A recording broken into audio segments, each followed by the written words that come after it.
Salut les jeunes, aujourd'hui on va s'occuper du programme Scratch. On va découvrir ça. C'est un programme qui permet d'écrire des petits programmes informatiques, par exemple pour faire du traçage ou du calcul, ou plein d'autres choses plus compliquées, de la musique, des dessins animés, des jeux vidéo.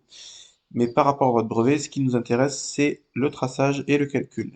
Alors on va découvrir ça tout de suite. Au lycée, il n'est pas sur le bureau des ordis, donc vous allez aller sur Internet, vous tapez Scratch en ligne et français, comme ça parlera français, et vous aurez accès à la version internet, qui est la même que la version que vous pouvez télécharger. Ici, par exemple, sur le site de l'Académie de Grenoble, il est disponible. Ça donne ça. Alors pour ceux qui ne connaissent pas du tout Scratch, ça se divise en trois parties. À droite, nous aurons le résultat du programme. On va voir ce qu'on a écrit, ce qu'on a programmé ici. Au milieu, là où il y a le plus de place, c'est pour justement entrer nos instructions. On va ajouter plusieurs blocs, comme vous voyez ici. Alors il y a des blocs de mouvement, des blocs d'apparence, des blocs de son. Il suffit de cliquer ici et on a plusieurs commandes. Si vous manquez d'éléments, vous cliquez sur celui en bas à gauche en bleu et vous aurez encore plus d'éléments. Je vous montre un petit programme de traçage et après on va regarder le détail du programme. Voilà, alors j'ai choisi une libellule qui va me tracer une petite figure géométrique comme ça.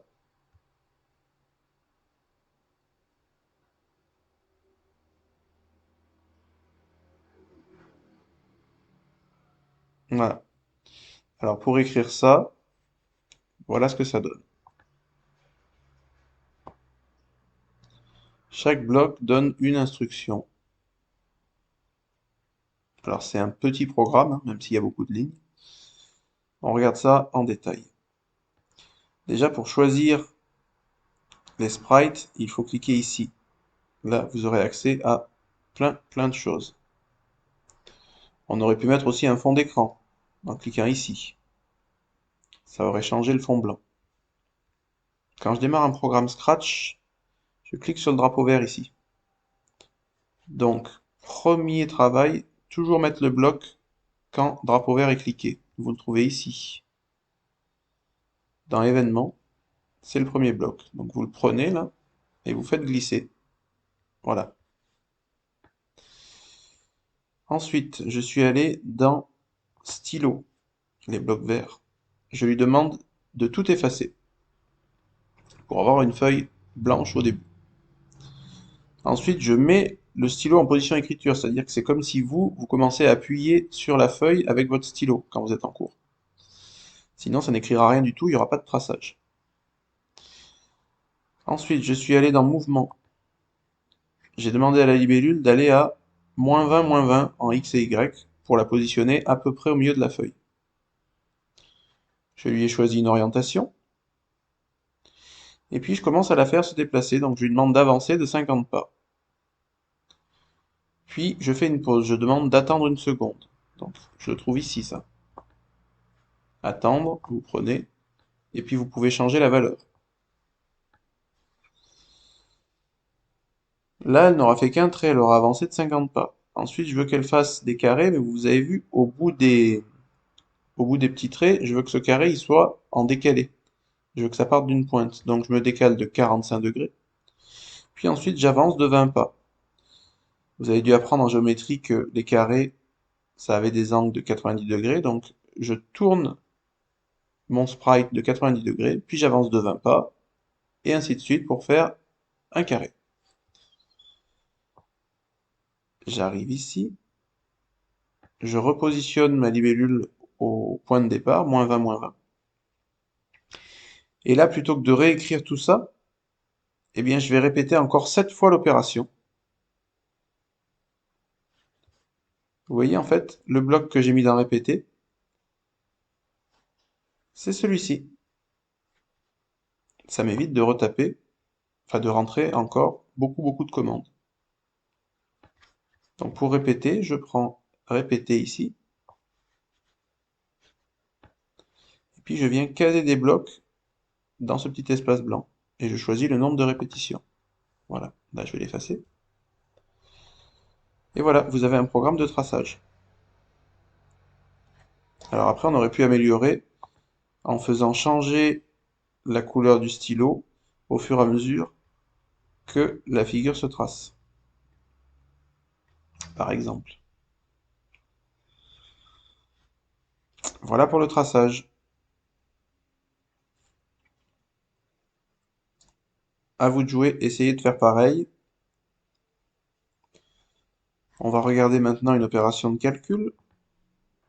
Alors l'idée ici, c'est de rentrer le prix d'un article, quelle remise on arrive à obtenir, et que Scratch nous calcule le nouveau prix tout seul. Par exemple, donc on me dit bonjour, on me demande le prix de l'article, on va mettre 150 euros. Je fais entrer. Ensuite, on me demande le taux de la remise. Je sais pas moi, 10%, comme ça sera facile à calculer. Et elle me dit que mon article va me coûter 135 euros. C'est vrai que 10% de 150, c'est 15. 150 moins 15, ça fait 135. Donc mon programme fonctionne. On peut le tester avec d'autres valeurs. Quelque chose qui coûte 250 euros. Il y a 20% de remise. Ça fait 200 euros. Donc ça fonctionne. Alors ce programme est plus court. On a toujours le bloc de départ. Dans Apparence, j'ai choisi de faire apparaître une phrase, enfin juste un mot, bonjour, pendant un certain temps. Ensuite, on me pose une question, le prix de l'article, et on attend. Là, je vais devoir répondre. Le prix de l'article ne sera pas tout le temps le même. Donc, il va falloir que je crée ici une variable. On appuie ici, créer une variable, et on vous demande le nom. Donc, moi, j'ai mis prix de l'article. Ensuite, on utilise ce bloc-là, mettre le prix de l'article, vous aurez le choix à réponse.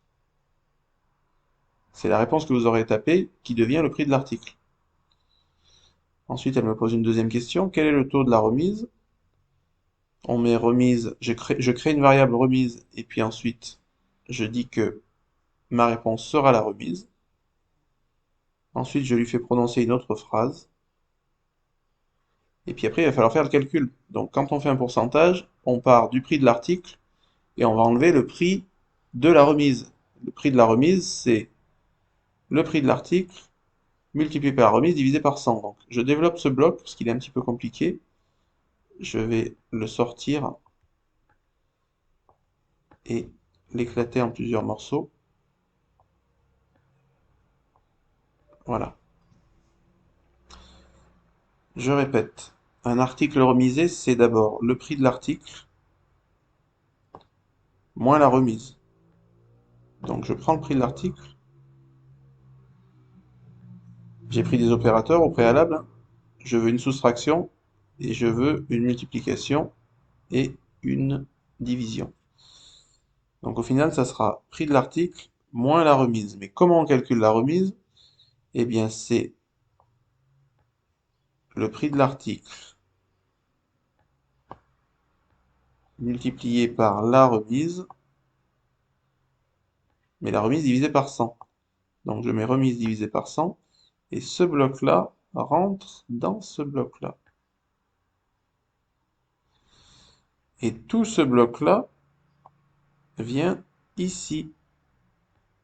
Et donc j'ai bien le prix de l'article de base moins la remise en pourcentage. Et ça sera ma réponse. Et donc je la mets ici. On reteste pour voir si on n'a pas abîmé le programme. Bonjour. Prix de l'article 200. Prix de la remise, allez, 15%. 170 euros, c'est juste. 15%, on enlève 15 à 100. Là, on avait un article qui valait 200, donc on enlève 15 plus 15, ça fait 30. Et là, l'article est bien passé de 200 à 170, donc 30 euros de différence. Voilà, ça fonctionne. Je vous laisse refaire le programme.